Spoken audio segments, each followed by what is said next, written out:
Go. Chicano. Huzzah.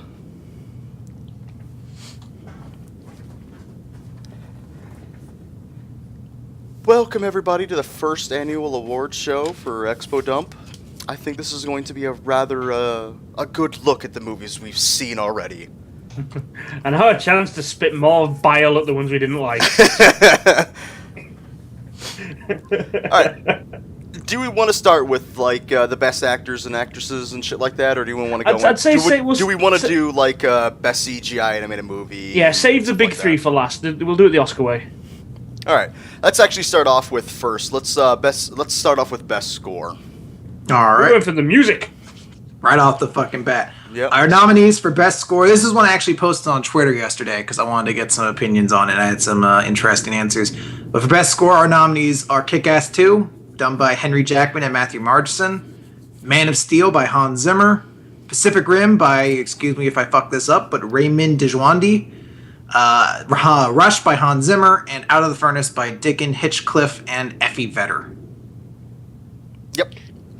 And our winner is That's Kick-Ass 2.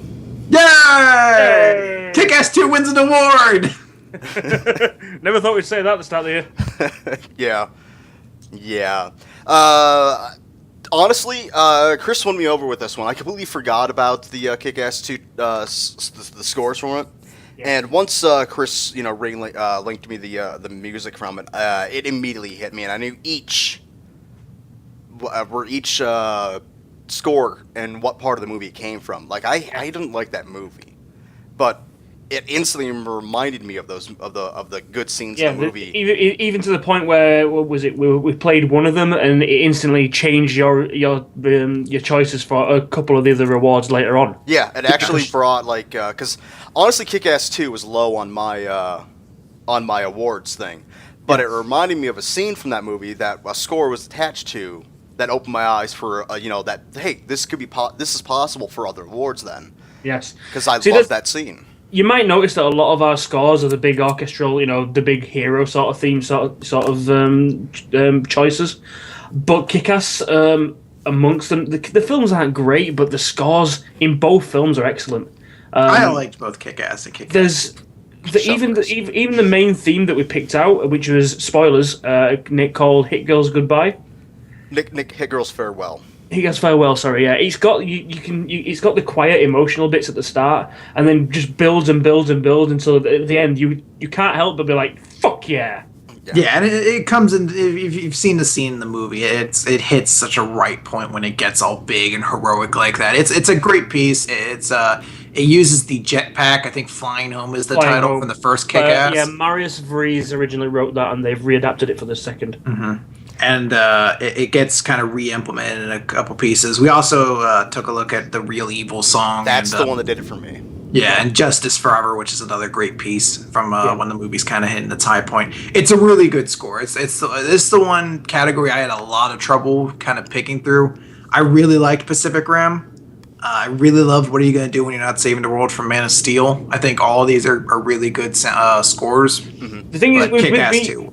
For me, Man of Steel and Man of Steel and Pacific Rim were they were good songs, but they were very generic to me. Yeah. They didn't feel like you could have switched those two round and you wouldn't have known the difference. Oh no, I definitely think Pacific Rim's track just works for that. It's kind of got that big kind of industrial feel, like with the big heavy rock solo or guitar riffs in there.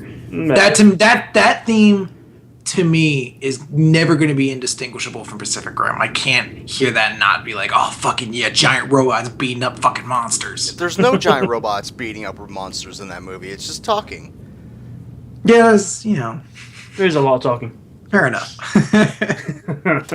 So let's individual picks. My individual pick's gonna have to go to Kick-Ass 2 also. Yeah. Just Chris completely won me over with that in that category. Yeah, I mean, same for me. Basically, the way we did it is a 2 out of 3 vote. So a lot of us individual picks are basically going to be the winners, and one person might have an alternate idea. But yeah. Kick-Ass for me was the winner. Yeah, Kick-Ass 2 is the one I eventually ended up with too, just because I think it's one of the few things that's actually made it onto my iPod. Yeah. Well, that's the thing. That if I had an iPod, it'd be on there too. That soundtrack and at least 3 or 4 songs from that soundtrack you can just listen to them anytime you like. Yeah. Great Yeah. tunes. Great tone setting music. All right, let's make it our way over to let's do cinematography. Cinematography we also grouped in with best Practical practical and physical effects. So Yes. Basically, using the world around you as it is. yeah, Chris, And and our nominations are. For best cinematography, we have The Secret Life of Walter Mitty, World's End, Rush, World War Z, and The Hobbit: Desolation of Smaug. Yes. Now remember, this cinematography, this is not CGI, so we're only counting practical effects when referring to this. So Yeah. The Hobbit, we'd be considering, the makeup jobs or the costuming, and not Smaug. All the scenery. the Helicopter shots of New Zealand. Yeah. So for this category, we're giving it to Walter Mitty. Dun-dun! Walter Mitty wins an award! Actually, I think. I basically voted on this one just because of the trailer. I've yet to see this movie, but I trust Chris's judgment of it, so I'm full for it. I know not Harry Potter. Fucking Harry Potter is a great movie. What's that? The Hobbit 2. I know that has some. I've seen it. I know it has great shots of it, but it's just great shots. It's just a helicopter flying over New Zealand. Admittedly, some people might say the same with Walter Mitty with Greenland and Iceland, but it's little tricks that they do and add little things. There's the scene of the skateboarding down the road in Iceland, where that's shot in such a way you can believe that is actually Ben Stiller doing it, and it does its best not to just focus on him. It shows the world around him as he's moving through it. It's a fantastic shot. Yeah, very visually stunning of a film. A lot of great effects with the camera to kind of create this big kind of scope to the world and this really empowering feeling as you go through it. A lot of good action with the way they roll the camera and cross these shots. So it really is. This is when we find out that the entire scene in the Himalayas and all this was just CGI, and it was They weren't in the Himalayas. That was in Detroit. But the stuff in Iceland, They were in Greenland. Winnipeg. Yeah. Yeah. But as far as individual picks, I really didn't have a best cinematography pick because We included The Hobbit because it's The Hobbit. That's generally what the Lord of the Rings films all do. Mm-hmm. Rush got in there because just of how intricate and how clever the put together of the race scenes was, and I personally pushed for World's End because of how good the physical effects in there were, even just for some of the fight scenes. Mm-hmm. Although it's not exactly a cinematography. Yeah. It's not for the cinema. It's for the practical effects, the makeup, the androids and all that sort of stuff. But yeah, Chris? I gave it to Secret Life of Walter Mitty. I really thought it was a visually great movie. This is Ben Stiller's first time as director, and I think he did a great job on that. yeah. So let's bump into actually best CGI. CGI. Our nominations for best CGI were Pacific Rim, Man of Steel, Elysium, Thor: The Dark World, and World War Z. And our winner was World War Z. Yeah. I'm giving this one to World War Z. I know Pacific Rim is a very CGI heavy film, but for me, as far as like what worked better for me, was World War Z's CGI. Yeah, it's like I brought this up when we were discussing the picks. Pacific Rim is filled with CGI, but it's very much humans in one scene, CGI in another scene. There's very little CGI around the humans. It's basically like, here's a normal movie, and now we're doing the monster bits. Here's an animated movie. Mm-hmm. It's two very separate things, and there's not much integration. Now, I haven't seen World War Z, but I'm told that they do that really well by these two guys. So yeah. I'm letting them go with that. Obviously, they outvoted me 2-1 anyway. But Man of Steel and Thor. Man of Steel had a lot of what we like to coin rubber moments. Yes. Where somebody just looks like when the big fight scenes happen. Yeah. And you see Superman go flopping around the ground. He just looks like a toy, like a rubber floppy toy. There's scenes where the intricate stuff where he's using his the eye lasers. The effects for that look awesome. Yeah, they look pretty good. but it's let down by the, like I say, the rubber man banding and a few other little bits and bobs that just don't look right. The hardest thing for CGI is faces, and they failed at that in Superman for me. Yeah. I still like it just for the ending of the all the buildings getting destroyed. It's probably the only highlight of film, despite the fact it's not a very Superman seene. Yeah. It is still a pretty cool moment visually of just these buildings getting fucking pummeled and shit. And again, Elysium I haven't seen, and Thor, it was good, but it was very generic sort of CGI. There wasn't anything that really stood out. Thor won CGI. It would win in CGI if it was just Asgard. Yes, Asgard stood out. What I didn't like was what was it called now? I can't remember the name of the ether. The ether was the only thing that was just yeah. it was very evident. You're just like, this is a big computer generated effect. Yeah. Elysium, by the way, is I think the only positive award it's nominated for, and that's because the one good thing I can say about the movie is that the robots were really well animated in it. Yeah, but my vote director went of to District 9. Yeah, my vote went to Pacific Rim, but I agreed that World War Z had amazing effects as well. I just really like Pacific Rim for certain fight scenes. I liked Pacific Rim, but as I say, I wasn't as impressed with the special effects just because it wasn't really special effects. It was an animated movie. Yeah. Who was your vote, Gav? Well, as I say, because I hadn't seen World War Z, I was leaning towards Pacific Rim, but I didn't really want to give it to Pacific Rim because of that reason that I mentioned. Mm-hmm. I gave mine to World War Z also. Yeah. So let's move on to Best Animated Movie. Chris, our nominees are Freebirds. And our winner is Freebirds. Yes, we didn't go see Frozen or anything else. Congratulations, Freebirds. Yes. Good on ya. I mean, we probably could have put Pacific Rim for Best Animated Movie too. Well, kinda, yeah, but they had too many humans in it. Yeah, it had one too many humans in it for it to categorize as Best Animated Movie. All right, let's get through supporting actors and actors. Supporting actor. Chris, who do we got? Best supporting actor, our nominees were Jared Leto from Dallas Buyers Club, Casey Affleck from Out of the Furnace, Tom Hiddleston from Thor: The Dark World, Daniel Bruhl from Rush, and Jim Carrey from Kick-Ass 2. And our winner was... hold on, I just lost my track. Daniel Bruhl. Yes. From Rush! Woo! Daniel Bruhl! Niki Lauda! Woo! Not Tom Hiddleston, as everyone is expected would go to by default. This is not a show run by fangirls, so Tom Hiddleston is not going to win every single award. I would have voted for Tom Hiddleston. He's so dreamy. I'll admit, look, I like Hiddleston. I like what he does. And Loki is a fantastic character. Oh, yeah, he is. It's just that in this situation, in this instance, Daniel Bruhl is not bringing his own spin to a character. He's playing a real person. And he captures him perfectly. It's just absolutely phenomenal. It is incredible the way he just captures that entire kind of caricature of Niki Lauda and just plays it to absolute perfection, just hitting every single one of his personality quirks so well. It's the peak of arrogance. You want to hate the guy because he's such a cocky little shit, but the problem is everything he's saying is right. Keeps fucking succeeding. He can back up all of his goddamn boasts, and he sells it all like. He's not so smarmy you completely despise him. You could still respect him, but you're still just like, God, I want somebody to beat you.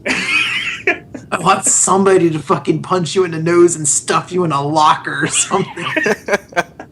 He is incredible in the movie. Yeah, Jim Carrey we have on here, though, because that is a guy who, if you did not tell me he was in Kick-Ass 2, I would never have known it was him. Yeah. He is completely lost in that character. Is a really great. It's a shame he had the reaction he did to the film because it's a fantastic character. Yeah, it is a shame, but yeah, I tend to agree with everybody on Daniel Bruhl. Yeah, I mean, there's that one scene in the film. It's like, what is it when he's talking to his race mate, and his race mate's like, "Why are you going to be such an asshole? Why am I the asshole? Everything I'm saying is correct. I'm better than you. If you can't accept that, you're the asshole." There's so many great moments from him in that film. There's so many. Just like, I feel the car with my ass. God gifted me with a very good ass. I could tell what the car is. Oddly enough, Niki Lauda is more quotable than Anchorman 2. Yeah. He's great. So yeah, I think all of us. Or I think no, you might pick someone else. Who? Rand. Did you pick someone else? I don't remember. My list does not have it on there.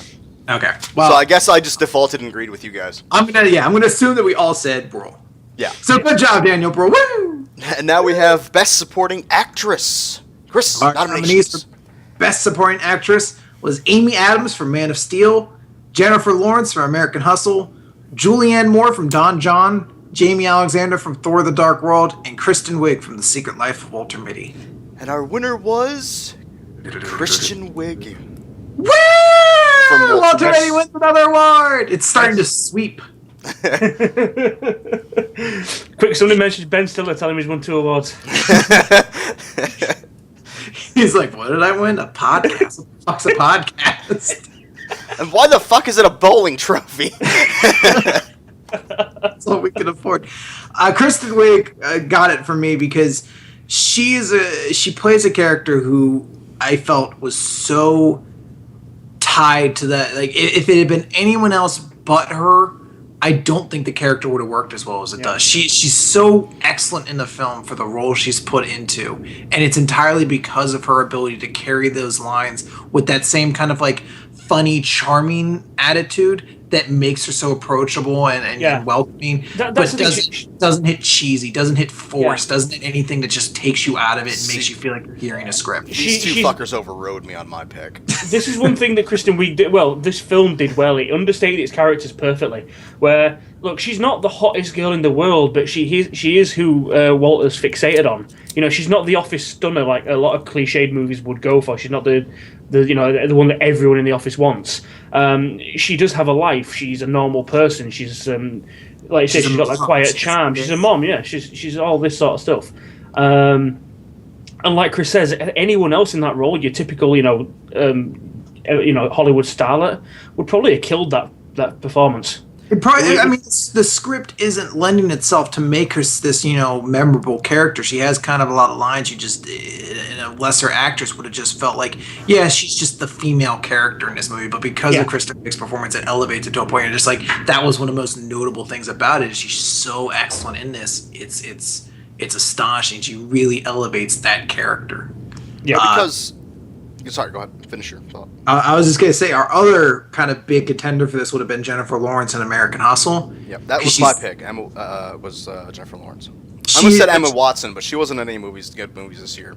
Yeah, so I think the only thing she was for anything. was fucking This Is the End. I don't know if any of us saw that. No.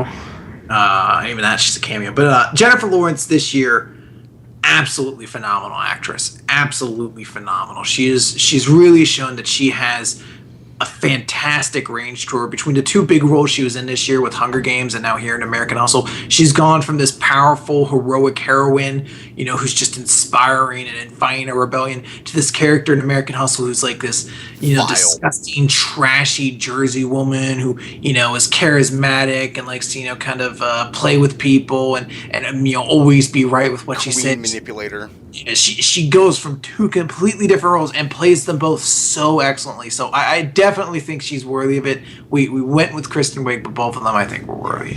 Yeah, I was picking my battles for this one. I allowed this one to slide. I would have fought for this one, but there were other ones I'd rather fight for. Other notables obviously was Jamie Alexander in Thor, who on the back of that performance should quite easily have got the Wonder Woman gig, but we know how movies are. There was someone from Fast and Furious who apparently was better. Some bikini. But we're not getting into that because that would just make me angry. Honestly, I think more than likely it was probably a case of she's already signed with Marvel, and Wonder Woman's a DC character, so there might be something in there. That didn't stop Ryan Reynolds. There's a reason that they're thinking about making Jon Stewart the next Green Lantern in the new movie, because Ryan Reynolds wants to do Deadpool. Yeah, I mean, even then, but then something. They also kind of fucked John Ryan on Grey Guard or whatever Green Lantern he was. Hal Jordan.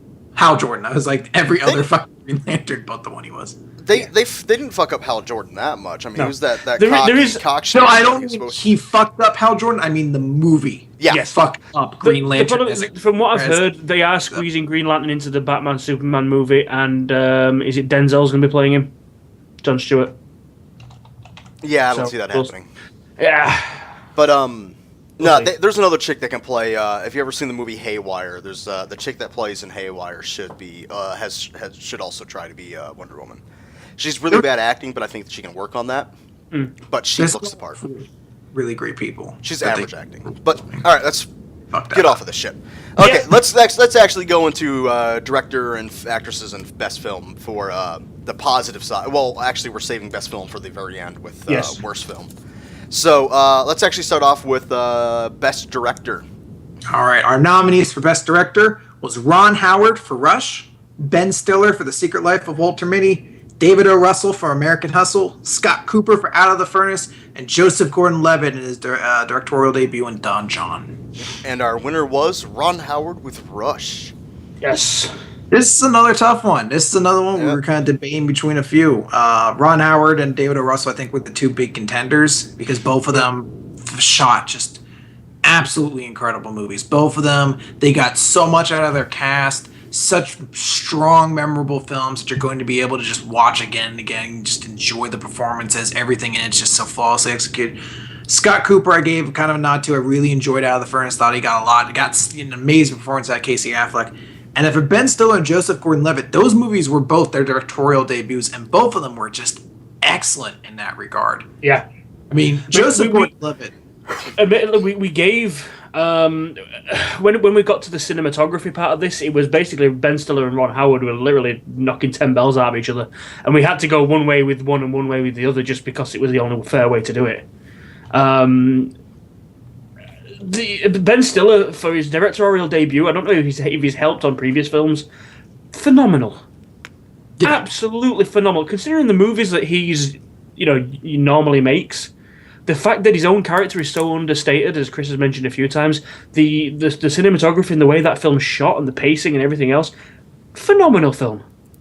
Mm-hmm. Absolutely. And Joseph Gordon-Levitt, to me right now, is one of the best things in Hollywood. The dude can fucking act, and obviously from Don John, he's shown that he can write and direct too. He's phenomenal. Yeah. Plus, he's got the brains to, when he writes and directs his own movie, he sets Scarlett Johansson as his love interest, so he's got a brain too. He's smart, yeah. But he did cast her as an asshole. Yeah. But he casts her in enough scenes where he gets to stare at her ass, so. Yeah. I can't wait for Avengers 2. We'll just wait for American Winter Soldier. She's going to be all over that in her fucking skin-tight shit still. Woo!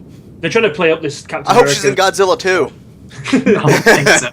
But yeah, Ron Howard basically tipped this because of just how so well put together Rush was. You've got this great character story going on in the world of F1, but at the same time, the races are included. They mean something.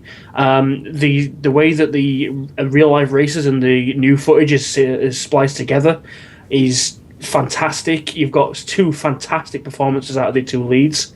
There's not a bad performance in the film. It's just so well put together. It's like I say, it's one of my films of the year by far. I believe I got edged out for this one because I was going for David O. Russell for American Well, of course Hustle. you were, because anything to do with American Hustle gets your vote automatically. No, not really. I mean, Yes. I voted against American Hustle on a couple of things. I went for Freebirds and Best of Animated Movies. Yeah. So. I know, and that was a tough one. We argued a lot over whether American Hustle was best animated over Freebirds. Actually, no. I went again. I agreed that I agreed for Kristen Wiig, and No, you wanted. You just said yeah, you I wanted Jennifer did. Lawrence. But then again, I understood that that Kristen Wiig was a better choice. Plus, I would really just be I would really have just been voting for Jennifer Lawrence's cleavage in American Hustle for Best Supporting Actress. But Should we do that sometime next year? I think- Best supported actress. I think next year we will have, because we don't have any like really dumb categories, but I think next year we're just gonna flood it with some dumb categories. Dumb Kids slash Award. sexy. Because we didn't see a lot of movies this year. song.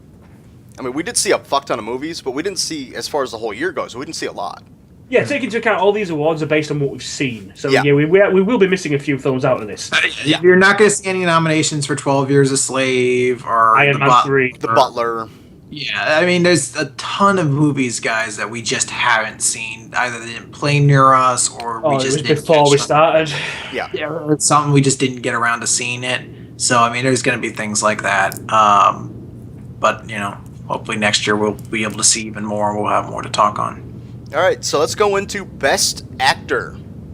All right, our best lead actor, our nominees were Hugh Jackman for Prisoners, Christian Bale for American Hustle and Out of the Furnace, Matthew McConaughey for Dallas Buyers Club, Chris Hemsworth for Rush, and Martin Short for The Hobbit, The Desolation of Smaug. The winner was Christian Bale for American Hustle and Furnace. I pushed for that. Admittedly, I didn't see either of these films, so I didn't really have any room to speak on this one. But these guys assured me. I trust them. What he did was amazing in that movie. He's great. In both movies. Yeah. I mean, Out of the Furnace, he's this quiet, understated guy. He's the level-headed man in this, kind of chaotic world. He's got such a quiet kind of demeanor to him. And, as he's hunting down and, getting revenge for his brother, he just has that sort of like, just this quiet kind of seething anger that's just so great. And then you transfer that then into him in American Hustle, where he's kind of playing this big, charismatic con man who's, going around. He hits these, just soul-crushing lows where he's just desperate for some kind of connection that he can get from his love interest. He's so phenomenal in these movies. It makes me, like, I look back and I'm like, how do I not remember this dude at all in the Batman movies? But almost everything I've seen him outside of that, he's just phenomenal in. He's incredible in these movies. This has been a great year for Christian Bale for me. And honestly, probably not so much for his stock, because I think American Hustle did fine, but I don't think Out of the Furnace made a whole lot of money. But I'm hoping a lot of people realize this guy is a great talent. They keep casting him and stuff. Let me check. Into the Furnace. Out of the Furnace. Out of the Furnace. Out of Furnace. Out of the Furnace and into the fire, as they say. I don't see it in the top 20. Well, I mean, it came out a while ago. It came out at the end of November, start of December. Well, this is year all time, so I don't see it. Yeah, I know it wouldn't have made the top 20. No, no. I think there were almost like 20 superhero movies that came out this year. All right, let's By the way, the one person I did want to nominate, though, was Matthew McConaughey in Dallas Buyers Club. I really think he was unbelievable in that film. We all had I mean, it's like when we've nominated Chris Hemsworth not for Thor but for Rush, because we knew what he could do with Thor, but we did not realise he had such charisma and acting ability that he'd put on show on Rush. Yeah, that's the same thing. Matthew McConaughey, I was so low on, but he acts his fucking ass off in Dallas Buyers Club. Best Actress? Best Actress. We don't have a ton of leads for this, but our best lead actress, we have Jennifer Lawrence in Hunger Games Catching Fire, Amy Adams in American Hustle, and Scarlett Johansson in Don John. And our winner is Amy Adams' Cleavage in American Hustle. Yay! Woo! Because she does a fantastic job in that movie. It's just fucking fantastic. Amy Adams has become basically my favorite actress right now. I mean, I loved her, and she was my favorite part of Man of Steel, I thought. She's the only good character in Man of Steel. Yeah, I mean, she plays a great Lois Lane. She was smart. She was, except witty. when they shoehorn her in a couple of scenes. Yeah, I mean, there's shit the script kind of forced her to make her dislikable, but she herself is great. Yeah, she's incredible in American Hustle. Absolutely incredible, and it just hitting these amazing highs. She has that British accent she puts on. You might hear it in the trailer. And it's weird because the accent is forced, and it kind of hits that perfect part where you're like, I can tell it's forced, but it's kind of just enough that I could kind of buy someone thinking it was real. Mm-hmm. Like it hits that perfect kind of fakeness to it. And then I haven't seen the movie yet, but I've been seeing the trailers for her that's coming out. I'm going to be seeing that next week. And she's in that as well. And it looks like she's playing a completely different character in that as well. So, in the span of, just a couple months, she is just all over the place of what she's doing. From what I can tell, there's about pretty much everyone who's hot in Hollywood right now is in that film.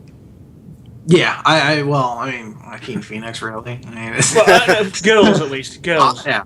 It's Rooney Mara, Scarlett Johansson, Olivia Wilde, and Amy Adams. I mean, Olivia if they could Wilde. find a way to shove Jennifer Lawrence in there somewhere, it'd basically have everybody. And Emma Stone. Yeah, Emma Stone, throw her in there. So many hot actresses. Yeah. I mean, talented actresses. One of them's a computer, so. Yeah, and it's Scarlett Johansson, right? Yeah, that's Scarlett Johansson. Can I look at her digital butt? You know what? Maybe that's a scene in the movie where Joaquin Phoenix creates a digital butt for him to spank and play with. Yes! Only you would be so excited at that. You're like, yeah, I can't wait for that. I'm guessing the audience at this point are getting a good idea of how we work these out. Basically, me and Chris look at these movies in full, and Randy is the tits and ass. No. Hey, why am I the only tits and ass? I'm the married one. I'm hoping so much if they do have that digital ass in that they also reuse it when they do Transcendence later this year, so we get a digital Johnny Depp ass that they spank and play as well. You're gonna have fun watching that because I will not be here for that one. I don't care. I'm finding a way. I don't care if I have to fucking break into your house and replace the audio of the movie with whatever fucking audiobook you were gonna play, and then break your radio so you can't turn it off. I'll fucking sabotage a lot of shit to make you see this movie. Chris, unless you're somehow going to put a TV in my truck that I'm because that's where we're moving to Arizona. Just your radio. Huh? Just your radio. I'm just gonna put the audio in the movie. I don't want to distract your eyes from the road. Yeah, you just get to listen to Johnny Depp. Yeah. You just get to hear. That's gonna give me a road rage beyond belief of anything. Well, I'm just gonna have to put up with it. I mean, people might get hurt, Chris. I am perfectly fine with those consequences. I have accepted them. All right, guys, let's move on to the worst side of things. We have one last favorite one. Do we want to do the favorite? Do something at the end. I think that's a good cap. Yeah, best film we're leaving for the end with worst film. Okay. Unless I'm missing one completely out of there. Favorite movie moment. There's what the fuck moment and best moment. I'd do those just before the end. Do those together. Yeah, I'll do those at the end also. Yeah, I agree. Let's start off with worst animated movie. Our nominations are Freebird, and our winner is Freebirds. Yay! 2 awards. Freebird just has both of those on the fucking DVD box. Best animated movie Exposition dub, and in smaller text beneath it, worst animated. No, it'll be two Expedition bowling trophies. Yeah, winner of 2.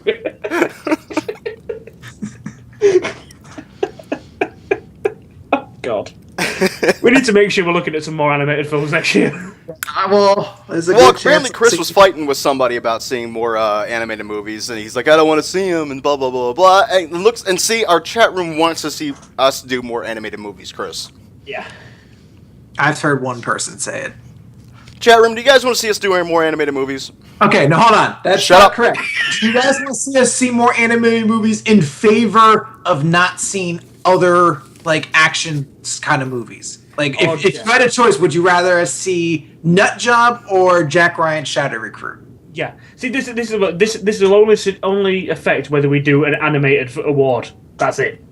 Yeah, it's not a matter of I just don't want to see him. It's a matter of yes. One no. Yes.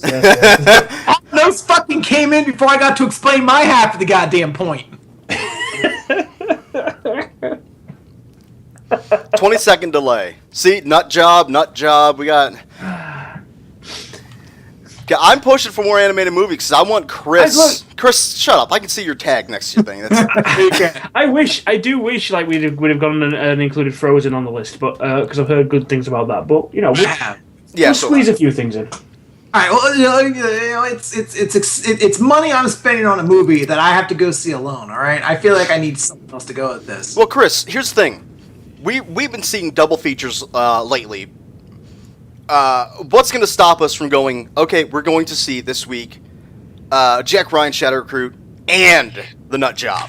Fucking bitch, this week I'm seeing Lone Survivor, her, and fucking Hercules, alright? You don't have to see fucking Hercules. Nobody's going to see Hercules. Look, there's gonna, Grey Bob's just said in the chat that there's gonna be a Disney film, a Pixar film, and a DreamWorks film at some point. We'll just include those. Okay? Nut Job. He has to fucking see these movies. I swear to God. I'm telling him now. I am not seeing Nutshop until he comes back and tells me about the movie. And then I'll go see it. Because I am not going to be the fucker who gets caught, goes sees this movie, come back. I'm like, God, did you guys see Nutshop? You're like, no, it snowed again outside. I couldn't make it. I moved again. I got married again. No, I'm planning my honeymoon around Nutjob, so I don't have to go see it. I'm telling you, I told you, I'll find some random girl and propose to her if I have to get out. Okay, no. So, worst. Let's start off with worst CGI. All right, our choices for worst special effects in a movie. I think this one is a combined practical or CGI. If something was just god awful, we put it in there. Yeah, this is our worse than choices everything. were Wolverine, R.I.P.D., and the Moral Instrument City of Bones. And our winner is R.I.P.D. Or R.I.P.D. For Didn't have- two scenes come to mind for this movie, and I think Gav can completely agree with me. Number one, the fat guy running through town at the very beginning of the movie. Yeah. Looks just terrible. Second scene, where all the portals open up in the city and they're driving through the parking lot and the cars are falling down in front of it. Looks fucking terrible.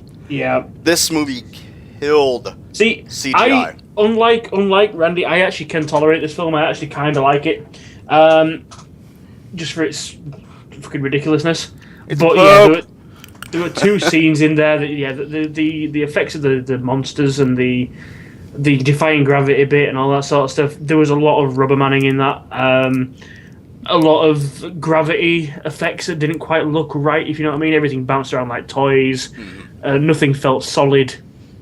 It was just, I can't. Yeah, I mean, they tried to do the integration. I mentioned with the Pacific Rim, it was people with effects around them, but it just failed. And half the time, you could tell when the people became the effects. My choice for this was the Wolverine, solely just because of that fucking ending with the Silver Samurai. Yeah. It's so bad. It is so bad. Yeah, and I was actually watching. I bought a movie last night called. If you guys remember Paranoia, that I was pushing to watch early in the year. You weren't a part of for that one, but I watched that movie, and in the trailer for that, in the when you set up a DVD, you always get the trailers from that movie that year. Yeah. And there was one for the Wolverine, and it got to they showed the train scene again. I was like, oh yeah. How was Paranoia, by the way? Poop. Oh. I pushed so hard for it because I thought it would look interesting, and then I finally watched it. I actually watched it this morning, and I watched it again this morning just to be sure, and it's poop. We also included City of Bones in this because they did the trick of we're going to have not great. There was some really nice set pieces effects wise. I actually like the dog thing, the very beginning of the movie. Yeah, because that thing looked creepy as fuck. That's nightmare fuel for kids. Yeah, that was cool, but they later on in the film they do the whole mass attack, and they basically blind you to bad effects by using lots of effects. Yeah. There's bits with the werewolves that just look weird. It wasn't bad enough to win the worst effects award, but it still wasn't great. Mm-hmm. Yeah. So, Chris, you said yours was Wolverine. What was your personal pick, Gab, for worst CGI? Personal pick, to be honest, I wasn't really sure. I let you guys riff on on these movies for a little bit last night, and then basically made my decision based on that. I didn't really have any sort of worst. I thought Wolverine wasn't actually that bad, but then I was comparing it to Origins, and Origins just looked unfinished. Yeah. Origins was terrible. There's a few scenes in Origins where like Wolverine puts his claws through a door, and it just looks like an unfinished effect. Well, the part where he breaks where he's in the old lady's house, the old couple's house, and his claws come out for the first time, and he breaks all the equipment. That looks fucking terrible. Yeah. But if this movie, or if we did this back then and that movie came out, that would be worse Wolverine. CGI. Yeah, would have won it hands Origins down. would have won that. Admittedly, look, there wasn't that many really bad CGI movies this year, but R.I.P.D. just because of those, they looked unbelievable. You could tell they weren't. Despite the scenarios that were going on in them, you could tell they weren't real. Yeah.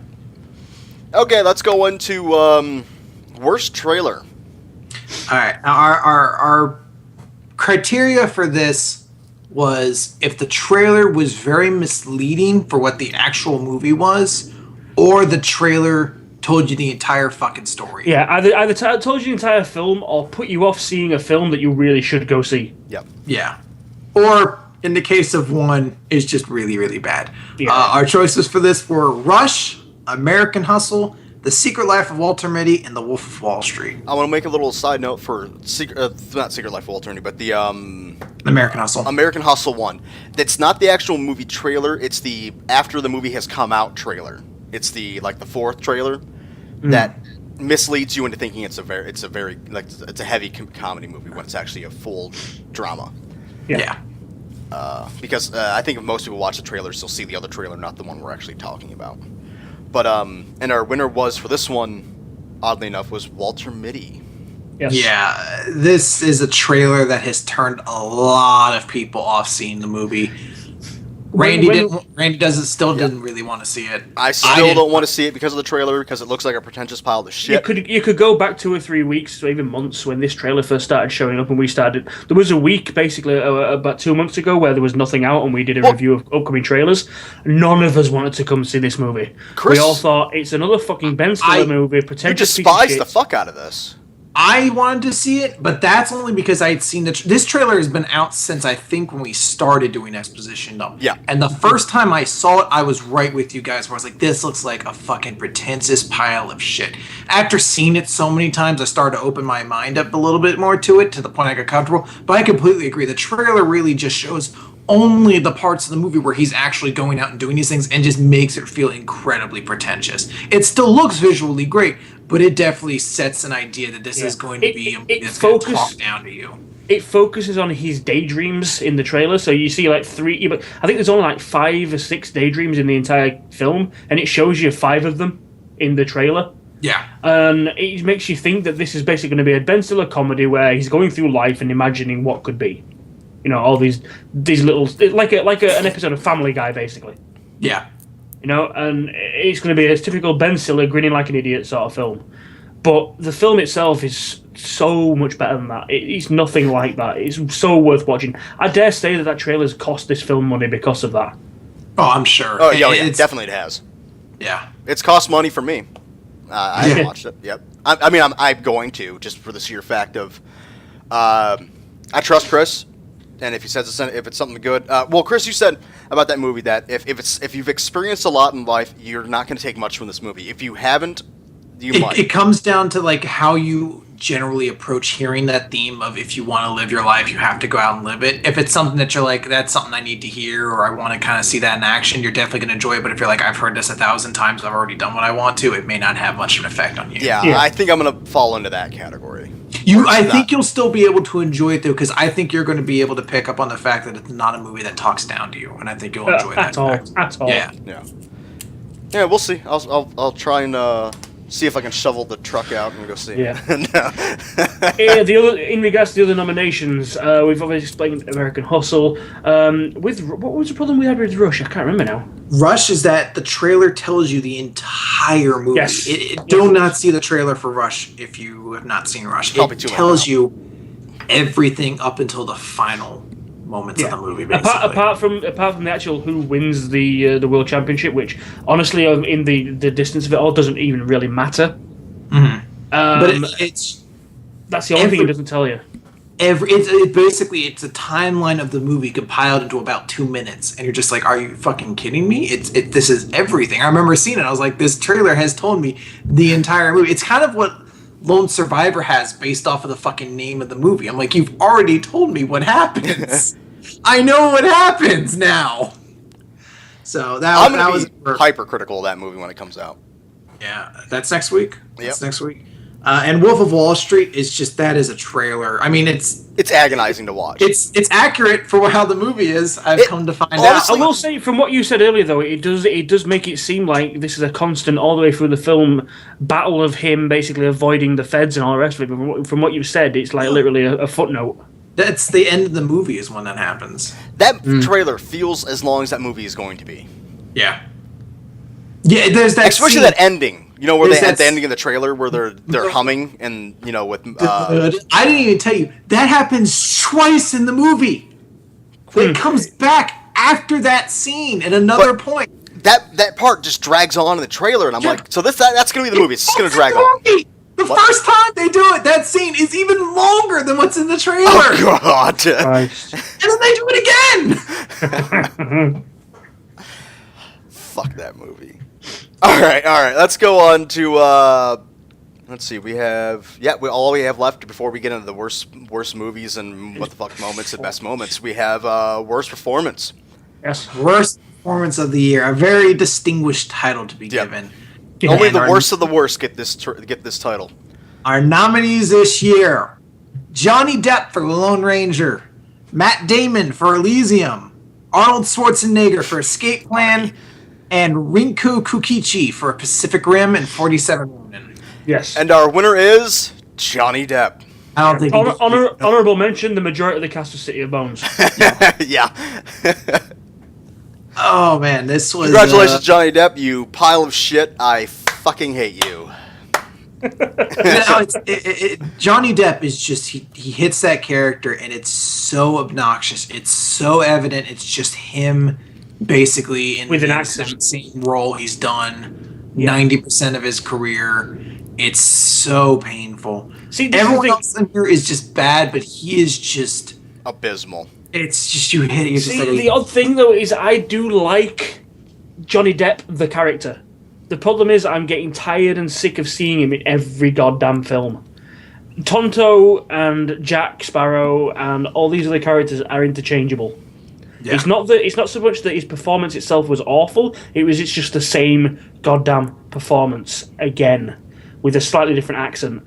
And Yeah. on top of that, the controversy and all that sort of stuff around this role, he just tipped it over the top for me, basically.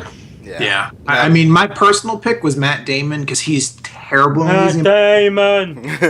The Started by a mongoose and a hippo I get now.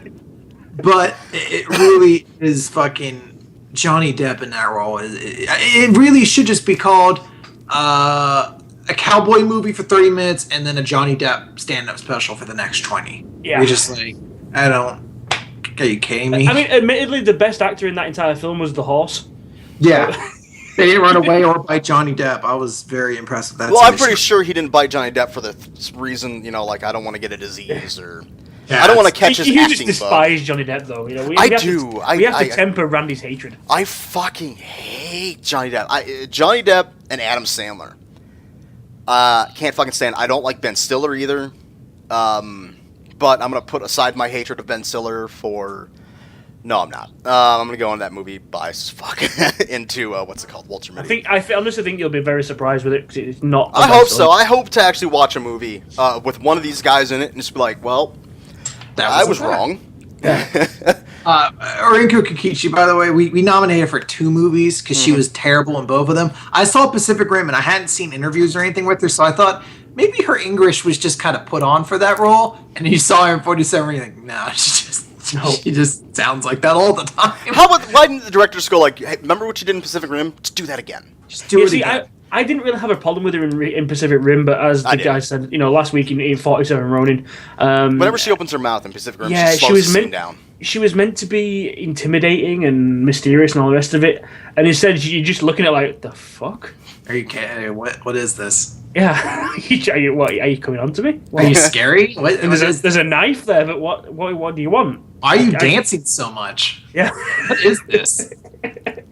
You the Maybe bad guy? This Maybe is that's so the sad. writing, but yeah, she never seemed threatening in it, even though she can turn into a giant fucking dragon. He's fucking dancing around, hovering off the ceiling, fucking magic shit all the time. You're just like, I don't buy this.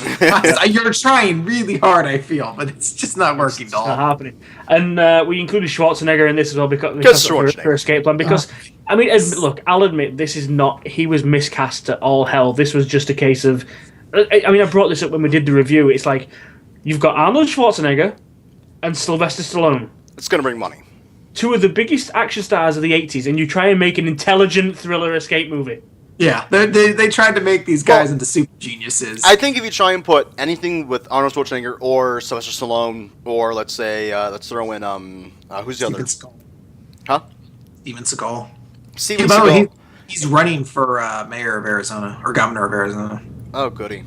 Yeah, you could be coming to Arizona at just the right time. You get your own 80s action star governor. I need to get rid of that. But these guys can't fit in any intelligent movie. I mean, Stallone can just about pull it off, but he was everything in this film. Yeah, I mean, in fucking everything. Schwarzenegger in this was just goofy as all hell. Didn't give a fuck about anything. He's just sitting there like, oh, when is our escape going to be? Like, I don't think you have the right tone for this scene. Oh, he's so excited. He's just thinking about how much he get paid. Yeah. Oh, there was an honorable mention that wasn't on our nominees, but that's for Anthony Hopkins in Thor: The Dark World. Yeah. Because he also doesn't give a fuck about He him. phoned that fucker in, but there are a couple of there's maybe one, maybe two scenes where I really like the scene at the end. I mean, it's technically Loki, but it's still Anthony Hopkins giving the performance. Right at the end, where he's saying to Thor, I can't condone what you've done, but I'm proud of you. That speech was awesome. We actually had a fight down to Johnny Depp versus Anthony Hopkins. But we ended up. No, we got rid of Anthony Hopkins earlier. Yeah, well, that's how the fight ended up with we just removing Anthony Hopkins from the whole list because we had a fight of what's worse, overacting or underacting. Because Anthony Hopkins undersold everything in that movie. Yeah. He just didn't give a fuck. Or Johnny Depp, who overacted everything to his family, and he's just like, call the gods.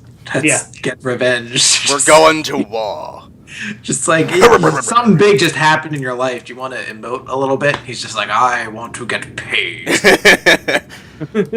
I think overacting is more than underacting. Yeah.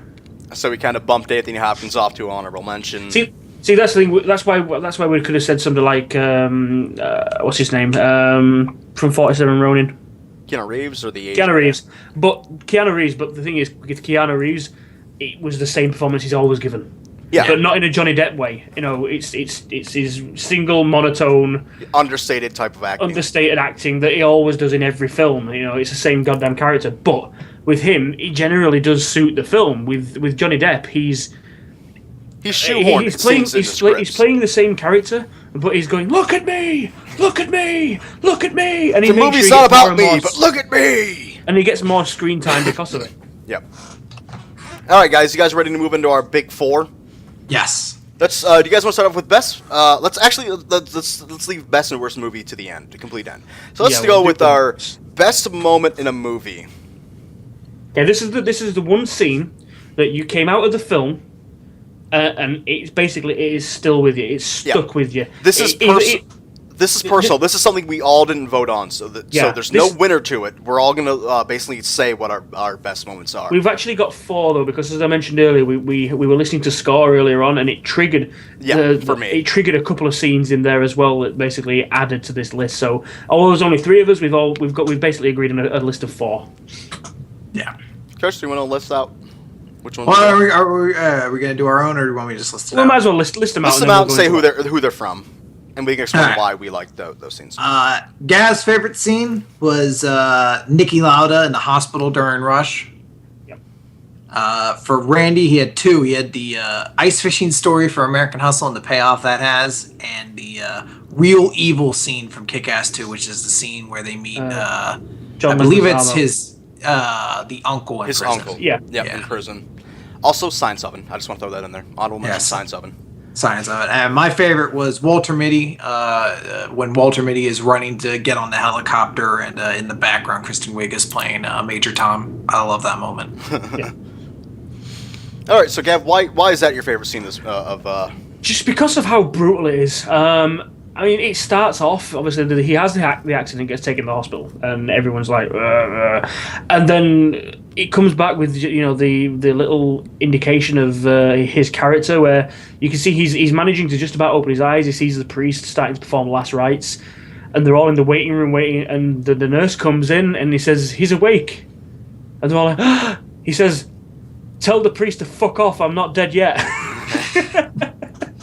And from that point on, you just see this determined man who's putting himself through hell just to get back as fast as physically possible. He's watching his rival on the screen getting all these wins and doing all this glory because he's not there. They do the scene with the lung cleaning, the vacuum in the lungs, and that's brutal enough. And then he pulls it out and he's like, "Do it again."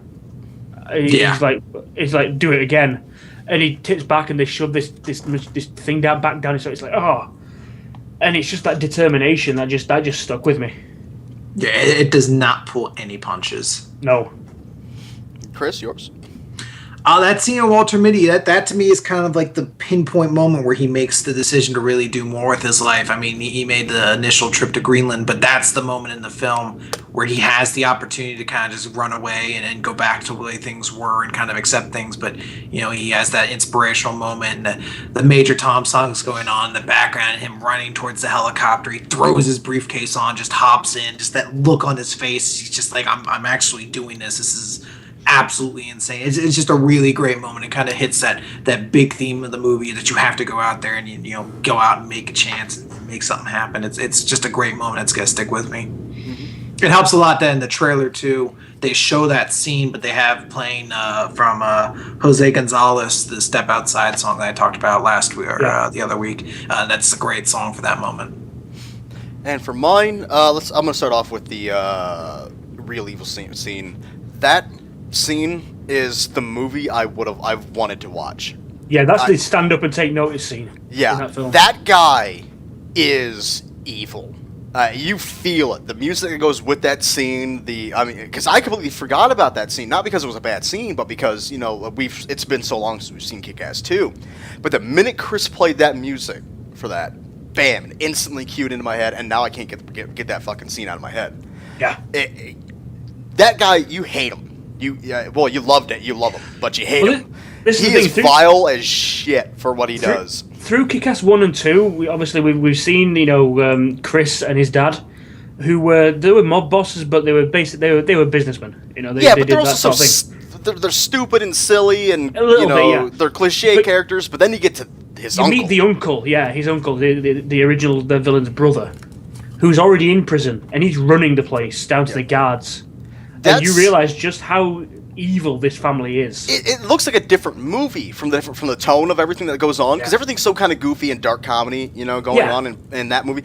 But when it goes to that scene, it feels like a mob thriller, Yeah, because up to this point, you've seen John Leguizamo's character basically getting shit on, and it's okay because there is actual love there. It's just this kid's acting out and all that sort of stuff. And then it gets to that scene, and that's it. Boom. Yeah, just to prove a point. The whole time you're thinking like Leguizamo's going to get a payoff at the end, like he's going to get something good, or he might be able to convince Chris to finally mend his ways. And, he's going to proceed. He's going to persist through the movie, and then when you find out he doesn't, when you see that scene, you're just like, well, shit. Yeah, I'm actually kind of hoping they do make the third one and bring that character more into it, but I want that character, and I hope they don't dumb him down. If they do have him in the third or something like that, because I want him like that. I'd love to see a proper R-rated Kick-Ass movie. Supposedly this is what the sequel was supposed to be called, a proper balls to the wall, brutal movie with that sort of villain. Yeah, we'll see. A real life movie, you know what I mean? Yeah. And my second one was it's the fishing story from the ice fishing story from American Hustle. Because of course there's American Hustle in No, this. because that is probably the best. You gotta see that movie. He's like, to be fair, fuckers. Just points to me. He's like Walter Mitty, and then points to Gavin. He's like Rush. I'm just like, all right, fair enough. That scene is there's 4 scenes for the payoff of that fucking joke. Yeah. And you're thinking come on, just get to the point. But you're not, because the pacing of it is amazing, and the final payoff. Because who's the detective or the head of the FBI? Louis C.K. for that division plays that story amazing. What he does with that it's just insane. I love that story. I busted out laughing at the end of once he finally got to the actual end of the joke, and then. Also, side note for the science oven, I fucking love the science oven. To this day, I call my microwave the science oven. I am going to be calling it that for a long time. To this day, it's been, what, 3 weeks?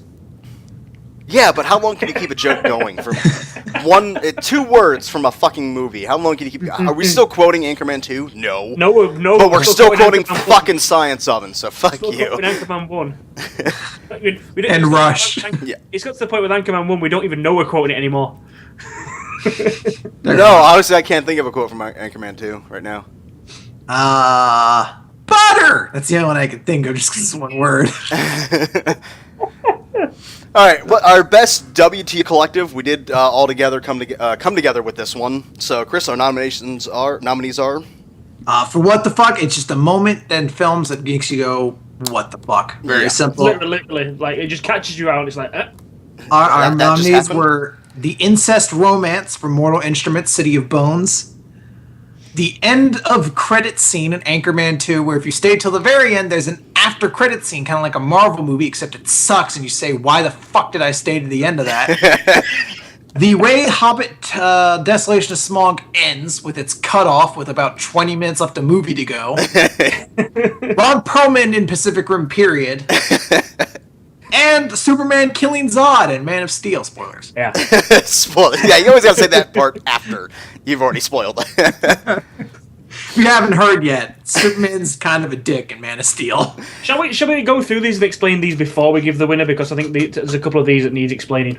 Yeah, sure. Sure. All right. So the Incest Romance and Mortal Instruments, City of Bones. Well, for me, it was more the themes in general in that film, and there's a couple of points where they basically promote self-body mutilation, but the what the fuck part is right at the end where the whole thing's been resolved. They're packing up and starting to get on with their lives, and the lead, who we're now established our brother and sister, basically. The theme we're getting is the case of this dude, he's now trying to figure out if it's still okay to fuck his sister.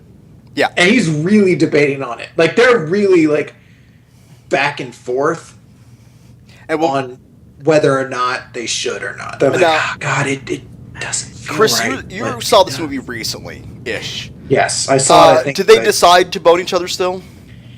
They don't decide to bone each other, but they decide definitely to not remain a couple, but to keep open to the idea. They're definitely not. Okay, so maybe in the sequel we'll find out if they still bone each other. Yeah, the debate to it is it's not really a debate. It's more of a. Well, I think it doesn't feel like feel like we're brother and sister though. Yeah, I guess we'll just. It's okay, isn't it? It's really. We'll just see how things goes. Rides off on motorcycle together, Yeah, it's really weird. Literally, that was my what for moment. I was just the end trailer started running. I'm like, is he trying to figure out if incest is okay? Is he trying to figure out if it's alright if he fucks his sister? And we're gonna find out in the sequel. And it's not the point that they've already kissed and had romantic moments. It's that he wants to know if it's okay to carry on. Yeah. Now they know. This is like Star Wars. Okay, Luke finds out finally finds out Leia's his sister after spoilers. Yeah. Look, I watched it again the other day, and the first one there's a scene with Han and Luke where they're talking about Leia. This chick's just got on the ship, and he's like, and Luke's like, no, she wouldn't like you at all. And he's like, are you sure? No, she wouldn't like you. Go away. And it's like you can tell Luke basically is the kid who's just got into out into the big wide world, and he's seen this pretty girl all his rest. Imagine that bit where Luke's like, okay, Leia's my sister. She's still kind of hot. I'd still tap her. Yeah. I'll get rid of Han. I'll talk to her. Maybe That's the level this is on. At one point, it's the same storyline. Basically, they start to kind of get romantic a little bit, and then there's a relationship between an actual family relationship between them. Except Star Wars abandons that. And it's like, okay, she's my sister. City of Bones goes, it could be. Oh okay. Yeah, she's my sister. We can write some more on this. Yeah, let's keep going. Yeah, Chris has already gone into the Anchorman bit. It's like you stay through the credits, which is 5 minutes long, for a fucking scene of Brick eating a cookie and staring at the camera. Yeah, why even have it? It's basically a continuation of a scene earlier in the film, and he basically they all get up and leave, and that's where the scene ends. Except Brick goes back under the table, finds a cookie on the floor, eats it while staring into the camera, waves at the camera, and it's done. And you're like, What the fuck was the point? How? Cut it. I still don't know how you even knew there was a thing at the end of the trailers. Gav told me. Oh yeah, Gav Yeah, said. I got told, and it's not just like an after credit scene and then the real credits start. This is right at the end of the fucking film. Yeah, it's not like Will Ferrell, Steve Carell, Paul Rudd, Anchorman 2, there's the cred scene, and the real credits, watch that. It's everything. You go through fucking catering and grip handles and everything. You see all those film unions of America signs, all that bullshit at the bottom. Then there's the scene. Yeah, I'm glad I didn't save for the end of that. Because the minute the not trailers, but the credits hit, I left. I'm like, fuck this, I'm leaving. Yeah.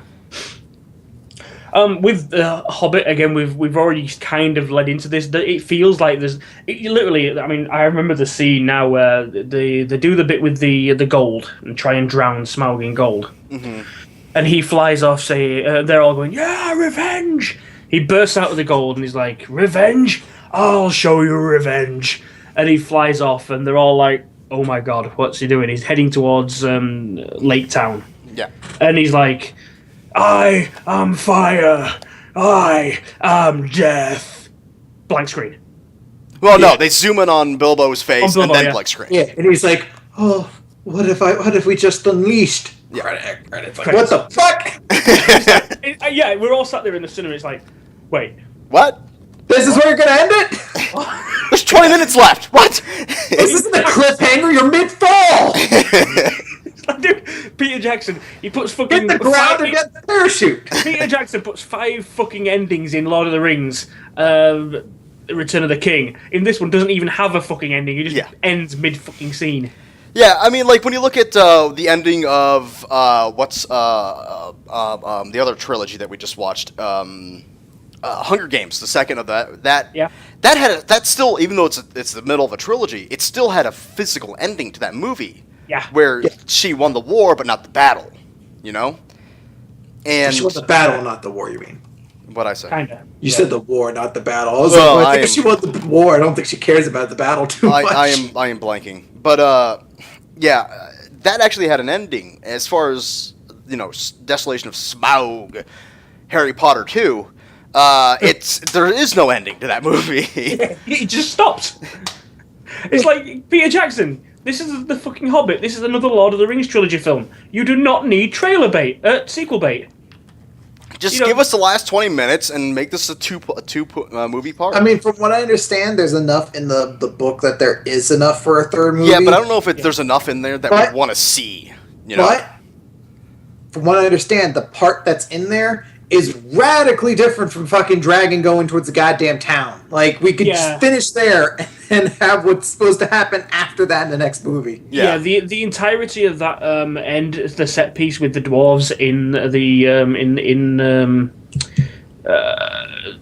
whatever the place is called, that doesn't happen. The Lonely Mountain. Yeah, that entire bit of dwarves versus Smaug, up until the very end of the book, or Smaug's, from what I've heard anyway, from Smaug's, comeuppance right at the end. The dwarves themselves don't actually see Smaug. Yeah. In the book. So at this point, it is starting to veer off, and it has been heavily altered for the movies to expand them into 3. But we'll see. But this, it's just like a, the fuck. What else do we have left? Ron Perlman. Yeah, well, he's just I don't understand his character and why is he even in this movie. They kept this guy a fucking secret. I did not know he was going to be in this film when I was watching it, and he just pops up and he's like, I'm like, Perlman, and he's just over the top. I was like, what's Hellboy doing in here? Yeah, he's got fucking gold shoes. Yeah, over fucking this pimp dude that's running a kaiju parts emporium out of Hong Kong or whatever. And it's like, what the fuck? Yeah, he comes out of nowhere. He comes and goes quick as shit. Yeah, and then he has his little what the fuck right at the end as well, where he actually survives being eaten by a kaiju. Yep. Just so get his shoe back. Fucking character. It's not it's not as grand as the ones obviously we've already gone through, but it was one of those. It's like, And then finally, Superman kills Zod. Spoilers. Yeah. It's a moment where you're just like, he could fly up. Superman shouldn't do that. He could have done anything. That's like making Batman use a gun and saying it's just, we're a grittier version. It's like, no, that's just kind of shit intrinsic to the character. Superman's not going to kill unless there's no other way. And there's like 6 other ways he could have solved that scenario without even thinking too hard. Yeah. And I think the biggest one is just flying up. Fly up, yeah. Flying up, you've got the dude in a headlock, you can move his head around, you could put your hand over his eyes, you could do anything you want. You could knock him out, you could squeeze his neck and just make him pass out. You can do anything. You don't need to fucking crack the dude's neck. Yeah. It's just bullshit. It's 100% just bullshit. And our winner for this is... I am looking forward to... I think you can tell. The Hobbit 2. Yes. Because of how much we went into this. Where everyone was just like, yeah. What the fuck? That was literally the only one that made me sit up in my seat and go, the fuck? Yeah. I walked out of the movie angry because of that scene. Yeah, I think a lot of people are going to leave angry because of it. So, okay, let's actually go into... We have our worst movie and best movie of the year left. Do you want? Let's end with worst film. So let's go with our best film. Best movie of the year. Chris, the nominations are...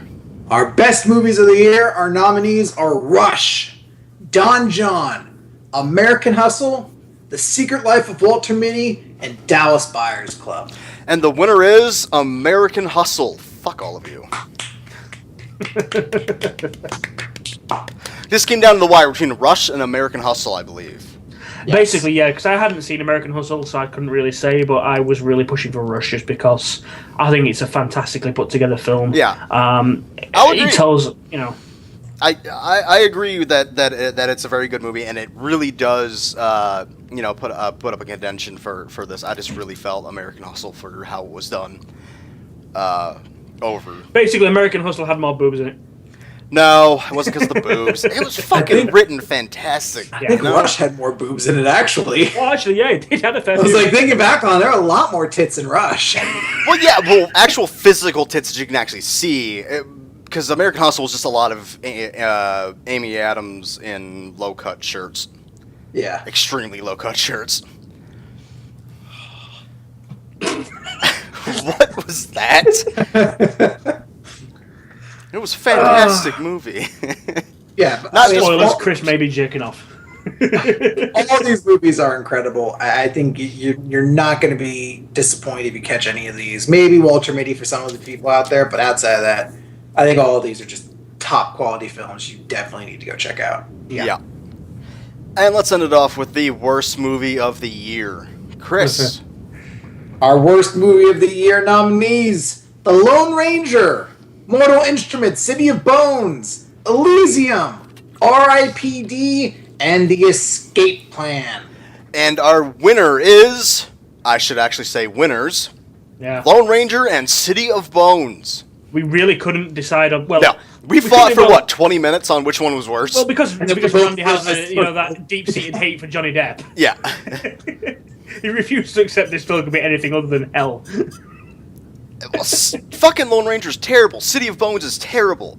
Yeah. The fight was on, what was more, offensively terrible and shit like that. It really was like a back and forth. It was just like Lone Ranger's much longer. You're like, yeah, it is. They're like, yeah, it's not as offensively bad as the incest shit at the end of Mortal Instruments. Yeah, but there is a lot more Johnny Depp. Yeah. Terrible special effects in Mortal Instruments. Yeah, it's just like a back and forth. Like, that was bad, that was bad, that was bad. Well, that was fucking terrible. So you're just like, fuck it. Both of you girls get to be pretty and shitty. Both of you get bowling trophies. Yeah. Yes. Both of them. We just couldn't split them. We couldn't. No. It's the one thing. I could sway things on other stuff, but I couldn't sway on. I fully agree. City of Bones is fucking terrible. The one kicker for me with City of Bones as well is that it's coming back. We're going to have to see another one. And I actually voted for Elysium, still my worst movie of the year. So it's like, not only is Lone Ranger and Mortal Instruments got this tie going, I'm just like sitting in my back pocket, I'm like, and fuck Elysium even more than both of those.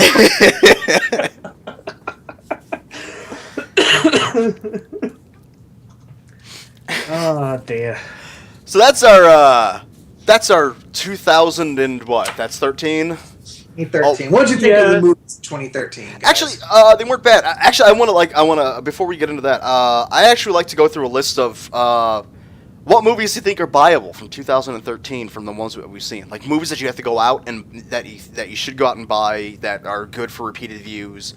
You can always get something new out of each viewing of these movies. Let's see. Can I differentiate between a couple of rentals as well? Yeah, sure. Like this movies you have to see from this year that we've seen. Well, look, the top ones are our best films, definitely. Rush, Walter Mitty, Don John, and American Hustle. Correct. And Dallas Buyers Club as well. Go check out Dallas Buyers Club. Oh, and Into the Furnace. Out of the Furnace. Yeah. Well, Out of the Furnace, I'd say rent. Do not buy Out of the Furnace, because I don't think you're ever going to want to watch that more than once, because it's a really depressing movie. Kick-Ass 2, go buy the CD. Yeah, go buy the soundtrack for Kick-Ass 2. Hunger Games, I definitely say you should pick that up when that comes out. I think that was excellent. Thor, I think check that out because it's a great movie, but the special effects and behind the scenes is probably really good on that. Yep. Oddly enough, it's out now, but I'm really not interested in picking up Man of Steel. I don't really want to see that again. I'll be honest. Just bought it yesterday or 2 days ago. Not because I want to see it, but because I want to see there's 4 hours of bonus features, guys, and I want to see how the director and writer were like, let's fuck this movie. Okay, I can see that. I can see getting that. Yeah, I bought the 3D fucking version of it. Kingsman, you get the hell out. You've just ruined my night. There are 5 more Mortal Instruments books. I don't think we're going to get all of them. That seems like a lot for them to make, unless it really takes off with number 2. I would say Prisoners, I think, is another one to go check out. I think that was really good. Wasn't bad, yeah. Pacific Rim, I think if you wanna see for behind the scenes stuff to kind of see how it was made, I think that would probably be really good. If you like dumb blow up action movies, look, I will say get Pacific Rim, get even R.I.P.D. if you like a dumb, stupid, whatever movie. For R.I.P.D., you have to be kind of. Well, no, this is gonna shit on Gav. You have to be a bit slow to like R.I.P. See, I'm happy to sit back and just. Admittedly, there's a few good points in R.I.P.D. I actually liked Kevin Bacon in this film. Weirdly enough, every now and again when he's playing a villain, he's actually fairly good. Kevin Bacon's fun to watch. I like Kevin Bacon. I loved him in the X-Men movie. Yeah, I was about to say when he plays the villain in that movie. He's very good in that movie. But in this movie, he was all right. But it just everything's drawn like what's his name's character, Roy, the guy who plays Roy. Yeah, Jeff Bridges, and his accent is just fucking. It's over the top. Yeah. Yeah, he's a. But that's what I mean. It's an over the top, stupid movie. It's like Chris said with Pacific Rim. He got the suspicion with Ringo Kikuchi that everyone was supposed to be acting badly. It's a cheesy film. So just don't expect fucking Oscars out of it. Just sit back and enjoy some shit blowing up. Wolverine, I think, is a good rental movie. I think give that a try. Except for the ending, yeah. Just stop it after a certain part, like after when Wolverine goes into Japan and he gets shot up with arrows. After that part, just stop the movie. Yeah, you got like 20 minutes left in the movie. Just cut it there. Just stop. Go buy City of Bones and Lone Ranger for people you don't like. Yeah, Elysium. If you have someone and you're just like, I don't want to piss them off. I want to get them all 3 of these, make them watch them. Yeah, if like you're really like you've got your arm twisted up your back that you have to buy somebody a gift, but you don't want them to enjoy it, get one of those 3. Oh, definitely. Two Guns, I think we've all agreed was a Two Guns was fun, even though we didn't nominate for anything. It was really fun. It didn't get nominated, but it was one of those. It's a competent film, so yeah, good rental movie. I think there's any other big ones we really missed out. World War Z Ghost. I want you guys, if you have you got to forget about World War Z being a book. Yeah. Just look at it as a zombie movie. Call it zombie movie Brad Pitt, and it's amazing. That the ending scene where he's in the hospital or in the lab is amazing. It's great. That it's got really good suspense in it. I love the Russian or Israeli chick in that movie. Yeah. She's awesome. It's a very fucking good movie. I love all the little notes in there, like him counting all the time for certain things to happen, and it's really good movie. I love it. Absolutely. Obviously, the big ones as well is Hobbit. Go get Hobbit. It's a decent film. It's a good film. Just that fucking ending. Maybe if you haven't seen it already and you're just going to pick it up on DVD, I'd probably wait until the third film comes out. Then you can temper that anger and you don't slap your loved ones. You can put the third film in and just watch it all the way through. You'll be fine. Yeah, I think that's pretty much it. Counselor, if you ever like, I want to be confused for 2.5 hours.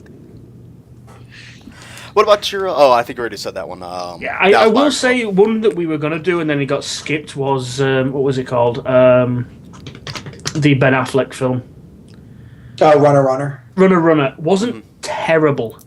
It was okay if you don't mind sitting down and just watching I won't say intelligent, but at least a semi-serious film with an intelligent theme. I'm probably going to rent Runner because it was originally on the movie list to watch, and it's not a bad film. It's just it's kind of like Two Guns, just on a lower scale. It's competent. It's just meh. It's just there. Yeah, there were actually a lot of decent movies this year. I mean, there was a whole fuck ton of crap. Yeah, but I think the movie this year actually balanced out better than I think we expected. I mean, we only saw about half of the year. Yeah, and I think what we saw. I think it started out rough. I don't think this was a good summer. I think the summer. The only thing I can think. The only thing I can think that we missed that was any decent was Iron Man. Because if Iron Man 3 was on here, I would have gave that one a shitty review. Really? I fucking hated it. I didn't mind it. And honestly, the stuff I wish we could have seen would be more of like kind of like the like Nebraska or things like that. Yeah. We got a chance to check out. Yeah. See, obviously our list isn't finite. This is just purely based on what we've seen. So if you've got other ideas, there's other films out there. You know, there's some good stuff out there. I think this year, 2014, I think we are going to amp up what we see to the 10th degree. I mean, it's pretty evident just from this week alone. We're going to have 3 movies. Well, you're seeing 3. I'm going to see 2 because I'm going to end up seeing. I think I'm going to end up biting the bullet and going to see Her. Yeah, it might get down to the point where we have to each go and see one film and basically relay it back because, like I say, until the Easter season starts, none of my films really match up with the other guys. We'll throw you to the wolves on basically, like one of the ones that we can't get to or one of the ones that's already gone that we couldn't see or something like that. Yeah. And then Chris and I will always see the same movies. Chris will usually see one more movie than I will. Mm-hmm. But those will go into his personal picks, but not his, not the overall. Unless it was amazing, and Chris's review of it makes me want to go see it. Yeah, I mean it's basically Dallas Buyers Club was like that, but a couple other ones I saw. I'll see Dallas Buyers Club just because Chris' recommendation on it. Yeah, it wasn't on my list, but we got 3 movies this week. We got 2 movies this week. We got two movies the next week. Or 2 or 3 movies the following week. There's a couple weeks where there's going to be a lot. We're also going to start seeing that's one thing we didn't have this year that we're going to have next year. We're going to try to differentiate best film into best drama and best comedy. So we're going to try to see a bit more comedies this year. Yeah, I think we'll have one for every category. Like we won't have horror because we're never going to do horror unless we're absolutely forced to. Unless there's one that comes out that I think universally people need to see. Like if kind of like if we were doing the review back when the new Nightmare on Elm Street came out, I would have put that on a list of stuff we had to go see. But since it's not, we're not seeing a lot of horror, I would have put Paranormal Activity on, but I don't think you guys would have went to go see it. I'm not really a fan of the horror stuff. I neither am I, but we kind of have a tradition here to go seeing them to piss off one of our friends. So I would have seen it regardless. But, I think next year we're just going to have a broader vision of movies. We will throw more animated movies in. We will throw more R-rated, we'll definitely put more Oscar, quote, contenders. Yeah. So you guys are going to get a lot bigger, broader view of movies this year than you have this year or last year. And I can't wait for it, guys. My wallet's not going to like it, but I can't wait for it. It should be a lot of fun. Yeah. It absolutely should. And Gav gets to see a lot of crap because he can't, until the summer hits, he's not able to see the ones there's a few that match up. I mean, Hercules next week, I think that matches up. Yeah, you'll be seeing that's Hercules. About it. Yeah. My big thing is to a movie to make the show, at least 2 of us have to see it. because we need at least another opinion to go up against the person who already saw it. Unless something freak things happen like what happened this week. With the blizzard that's going through Ohio right now. Chris is the only one who actually was able to make it out to go see what was the movie again? I already forgot. The movie that this week. This we just reviewed. Oh, Wolf of Wall Street. Yeah. Well, Wolf of Wall Street, yeah. But I'd like to make for a review to make the show. I'd like to at least have two people always see that movie. Yeah. And Gav and Chris will be seeing Hercules, and Chris and I will be seeing Her, and Lone Survivor. Yep. Yeah. And I think that's to be an easy one. Have fun seeing Nut Job. Yeah. Chris is fighting me on Nut Job. I won't fight you if you fucking actually see it. I'll see it. That's what you said. I'll see it. That's what you say. I think I can wing my way through that movie. I'm gonna come in and be like, Liam Neeson is amazing in that movie. You need to see it. It's like his best movie ever. What have we seen? Cabin in the Woods? I don't know. I didn't really have a big draw to go see Cabin in the Woods. I'm just not a horror guy at all. I don't like those Neither kind of movies. So, like, I would have saw Carrie. Probably, yeah. Carrie is probably the one of the few I would have seen, and maybe like, yeah, like the only like slasher movie I'd see would be like some of the nostalgic ones. I think the only one I've ever seen in theaters was Freddy vs. Jason. I just don't really care for horror movies. I don't like any of the Paranormal Activity or shit like that. To me, they're boring. They're very predictable, and they're dumb. They're all dumb now. It's just like, 14 kids who like to smoke pot and have sex. They're all gonna die, and one of them lives to kill the bad guy. Well, we've seen this to death 15,000 times. Go fuck these movies. And in this new generation, it's then and then twist. There has to be a twist at the end of everything. Yeah, they shamalama ding dong up at the end. I like that shamalama ding dong. It's old, but okay, you can have it. I hadn't heard it before.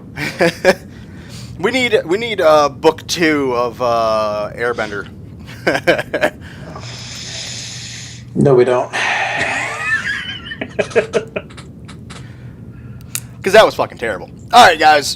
Thanks for popping in for our 2-year, or not 2-year. What the fuck am I thinking here? I don't know. My brain is just annual award ceremony. Huh? Inaugural award ceremony. Yeah, I can't wait till next year because it's gonna be a pain in the ass to remember everything. Yeah. I'm gonna keep a long list of it. So yeah, basically we need to start writing down everything we've seen. Which reminds me, Gav, I'll do this off stream, but okay. Thanks everybody for joining in. We'll see you guys next Sunday with Lone Survivor, the Hercules movie, and Her. Her. Sorry, yeah. She's better. It's going to be a lot of movies, guys. It is. It's going to be a long one. See you guys next week. Good night, everybody.